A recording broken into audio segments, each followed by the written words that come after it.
Picture this scenario. It's a Friday night, and you are sitting on your couch eating leftover pasta instead of going out with your friends. Right, a classic Friday night. Exactly.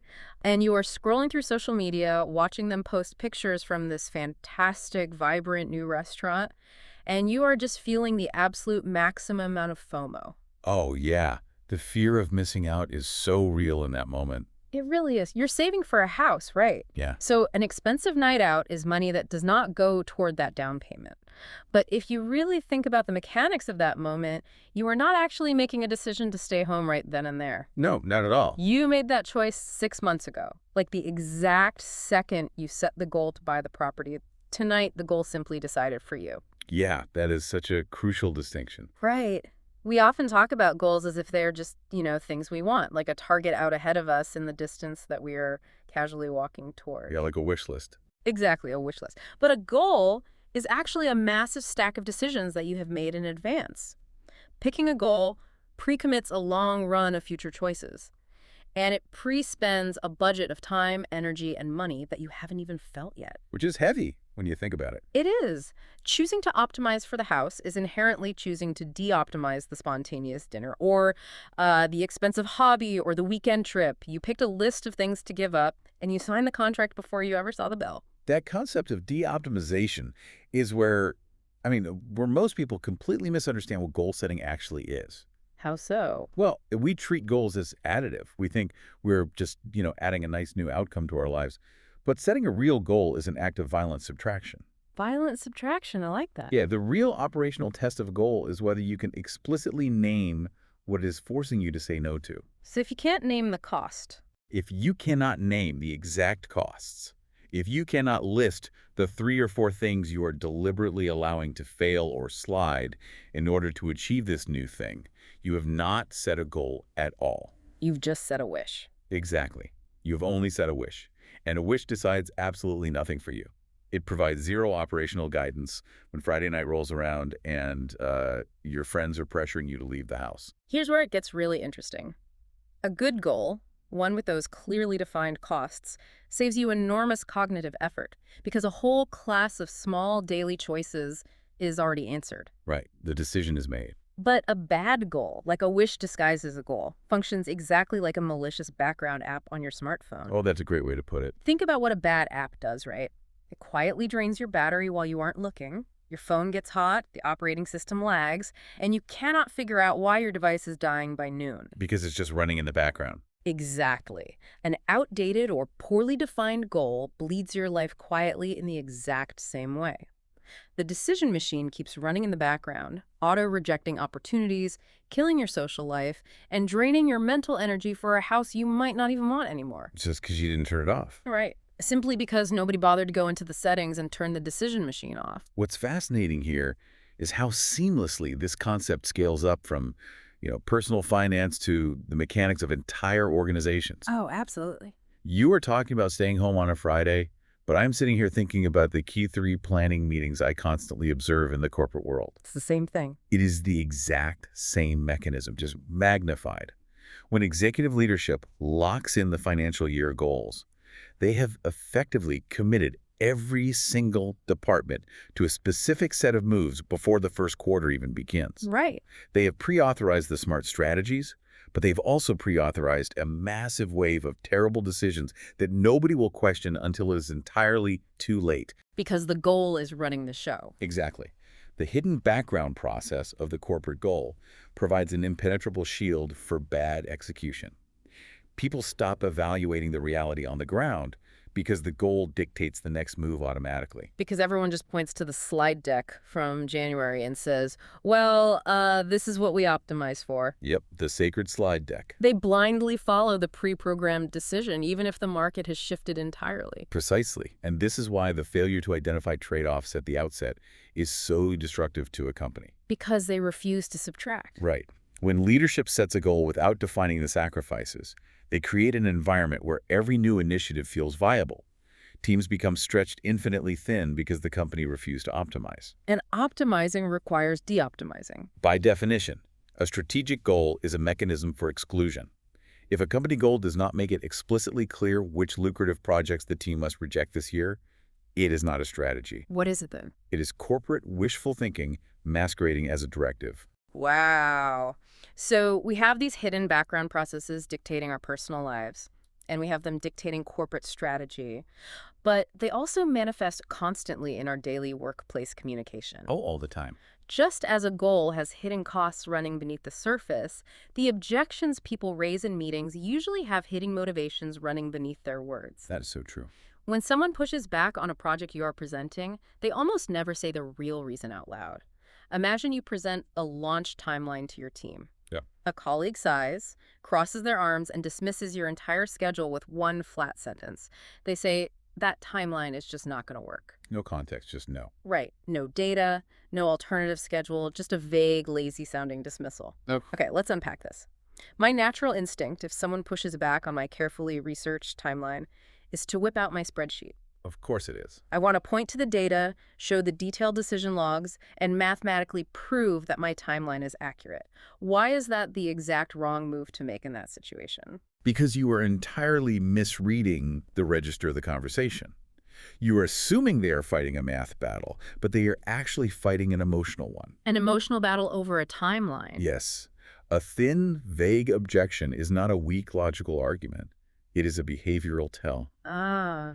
When a competent professional cannot back up their pushback with actual numbers, it is almost always because the real reason is something they cannot safely say in a professional setting. Like what?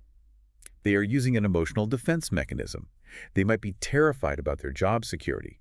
They might be absorbing intense, unstated pressure from a vice president 2 levels above them. So the timeline isn't the real issue. Right. Or they might simply be so stretched thin and burned out that a passing flat judgment is the absolute maximum cognitive load they can handle in that particular moment. Their chaotic environment is leaking through their objection. So by attacking their objection with a spreadsheet, I'm basically bringing a calculator to a therapy session. That is a perfect way to phrase it, yes. I am proving them wrong on a technicality while completely ignoring the actual threat they are feeling. That is exactly what you are doing. If you answer that emotional defense with a spreadsheet and a highly logical breakdown of development hours, the person does not feel mathematically corrected. How do they feel? They feel entirely unheard. Their emotional reality was ignored, so they will hold their line even harder. They will dig their heels in. The confrontation will escalate, and you will sit there completely bewildered as to why they cannot accept your flawless data. Because I was speaking the wrong language. Exactly. You have to match emotion with emotion and logic with logic. That requires a level of conversational agility that, well, most people completely ignore because we are so desperate to prove we are right. We love being right. We really do.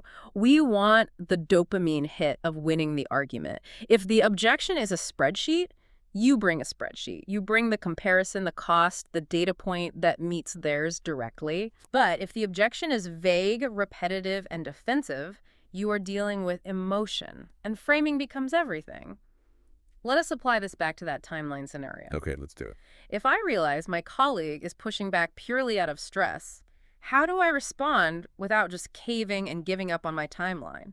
You frame the mechanical request around their emotional need. Give me an example. Let us say you genuinely need 1 extra week for a product launch to ensure the code is stable. The logical, flat way to ask is simply stating you need 40 more development hours. Which triggers their defense. Right. But the matched emotional answer aims directly at what your colleague is actually trying to protect. No. You frame the extra week as the necessary buffer so that they are not the ones getting chased by angry users demanding fix requests the morning after launch. Oh, wow. You see, you asking for the exact same mechanical week, but you are aligning with their unspoken emotional need for safety and user satisfaction. That's brilliant. You stop fighting their words, you stop weaponizing your spreadsheet, and you start addressing their actual vulnerability.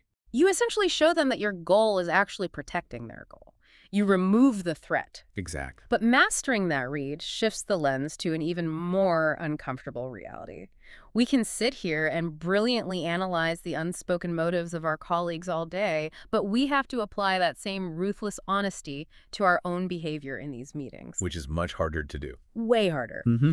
Consider a scenario where leadership announces that a massive project timeline is being cut to a third of its original length, with absolutely zero reduction in scope. A classic impossible mandate. Right. You run the math in your head instantly, and you know as a verifiable fact that the directive is impossible. The project will crash. But instead of saying it to the room, you stay quiet. You just freeze. You mute your microphone on the call. After the meeting, you send a private message to a colleague, subtly nudging them to bring the issue up with management. Ah, the back channel message. Yes. You wait to see if the objection lands coming from someone else's mouth. We absolutely love to rebrand this behavior to make ourselves feel better. We call it reading the room, or wisely preserving our political capital, or waiting for the strategic moment. But rebranding cowardice does not make it a strategy. Ouch, but true. What you are actually doing is outsourcing your own professional accountability. Reaching for someone else's mouth to carry the words you already have in your head is manipulation. Because you don't want the risk. Exactly. You want the concern raised and you desperately want the project saved from disaster, but you want someone else's name attached to the risk of delivering the bad news to leadership. Right, you want the result, but not the target on your back. You want the benefit of the friction without taking any of the heat. And if we look at the alternative, which is pure silence, the reality is even worse. Much worse. Let us say you do not even send the private message. You simply sit there, you know the math fails, and you let the doomed project ship anyway. That is the true test of complicity. It really is. We tell ourselves that we are just picking our battles. But picking your battles is a framework that only applies when a decision is a close call, or when the outcome is genuinely subjective and belongs to someone else's domain. Right, when it's just a difference of opinion. Exactly. If you possess the concrete knowledge that a directive will fail, and you choose the comfort of silence over the friction of speaking up, you are not exercising corporate wisdom, you are demonstrating pure cowardice. It's a harsh reality to face. The moment you recognize a fatal flaw, you must voice it yourself. Every time you allow a failure to proceed because you are afraid of the friction, you make yourself fundamentally weaker. You do make yourself weaker, but, well, we also have to acknowledge the environmental design that makes speaking up so difficult. What do you mean by environmental design? The difficulty of stating a hard truth is magnified exponentially by the group dynamics in the room, particularly when the room is flooded with false warmth. False warmth. Yes. Speaking truth to power is hard enough in a cold, highly analytical environment. It becomes nearly impossible in an environment driven by artificial consensus. Oh, I know exactly what you mean. Think about the physical space of a boardroom, the tension in the air. This brings us to the most dangerous person in any corporate meeting, the serial nodder. The bobblehead. The bobblehead. Picture the manager standing at the front, pitching a series of fundamentally flawed ideas. Across the table, this one person enthusiastically agrees with every single syllable. They are just nodding away. They smile, they nod aggressively, they validate the manager by saying things like, "Brilliant point," and they drive the mood and energy of the room higher and higher. It's almost infectious. It is. By the third idea, the room feels incredibly aligned, the manager feels validated, and a strong, infectious sense of momentum takes over the space. So what does this all mean? Usually we think of the enthusiastic nodder as the ultimate team player. Right, the supportive colleague. They are the person who supports leadership, keeps the morale high, and never acts as a source of friction. Why are they actually a massive liability to the execution of the project? This raises an important question about how we fundamentally measure teamwork and alignment. We often confuse comfort with consensus. That's a great distinction. Comfort versus What's that? consensus. The enthusiastic nodder is the most expensive person in the room because their false positivity artificially engineers an environment where voicing a valid, mathematically sound objection feels like a hostile act. Because everyone else is smiling. Exactly. When the room is that warm, when the vibes are that perfectly cultivated, stepping in to say the timeline is impossible frames you as the villain. You become the killjoy. You become the person killing the mood. You appear to be picking a petty fight with the manager's grand vision. Because of the bobblehead, the hard truth becomes socially unacceptable to deliver. That is so toxic, actually. It is.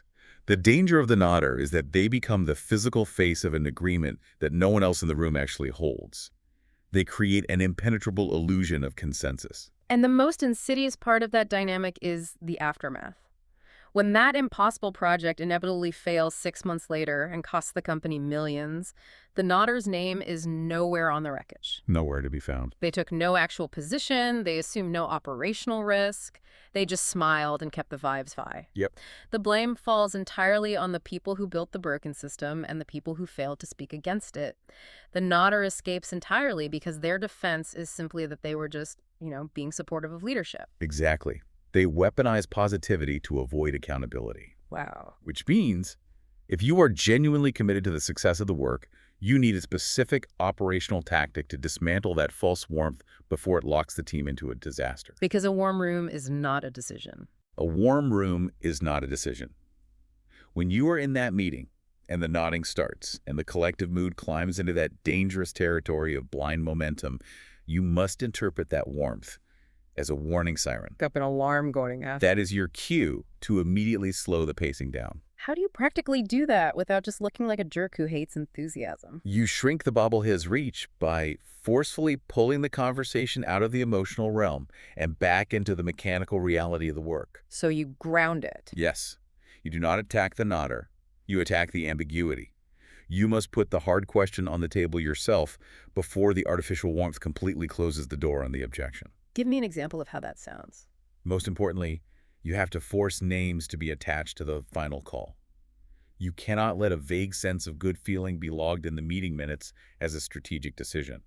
You stop the presentation and ask directly, are we officially committing to delivering this full scope in 30 days? Let us go around the table and confirm. Oh, that forces everyone to commit. You force the room to transition from passive nodding to actively signing their names to a concrete outcome. The false warmth evaporates. The second real accountability is introduced. Which takes us to the absolute hardest part of this entire journey. The execution. Yes, we have set real goals by defining the costs and de-optimizing the distractions. We have matched the emotional register to bypass defensive shields in our communication. We have stopped outsourcing our courage and spoken up with our own voices. All crucial steps. And we have cut through the false warmth of the bobblehead to force actual named decisions. But the final phase of this process is taking all of that hard-won clarity and translating it into execution. The day-to-day work. Specifically, execution that happens when you are no longer in the room to guide it. This is where most capable leaders encounter a brutal paradox. You know exactly what needs to be done. You document every process perfectly. The binder. The binder. You write flawless, highly detailed, standard operating procedures. You detail every common case. You hand over a massive manual to your team, and you step away for a 4-day vacation. And then what happens? Yet, your phone rings constantly. The team stalls on every minor deviation, and they route every tiny problem directly back to you while you're on the beach. The natural reaction for most managers in that scenario is to assume that documentation was simply not detailed enough. Right, I must have missed a step. You assume the playbook was too thin, so you return from vacation, you write tighter instructions, you mandate stricter compliance, and you try to document your way out of the interruptions. You try to build a perfect machine. Which is impossible. Completely. But process and documentation only handle predicted cases. They only handle the past. The moment the team encounters an edge case, the manual becomes utterly useless. Like an unforeseen variable. Imagine a scenario where a key supplier in overseas manufacturing suddenly changes their shipping terms from a 30-day window to a 15-day window. That's not in the manual. Or a client makes a bizarre, completely off-menu request that bridges two different departments. Or a sudden supply chain strike delays a critical component. These edge cases do not fit the established steps in the binder you left on their desk. And because they only know the steps, they instantly freeze. They are terrified of making a mistake without explicit permission. All connected. It ties perfectly back to that fear of accountability we talked about earlier.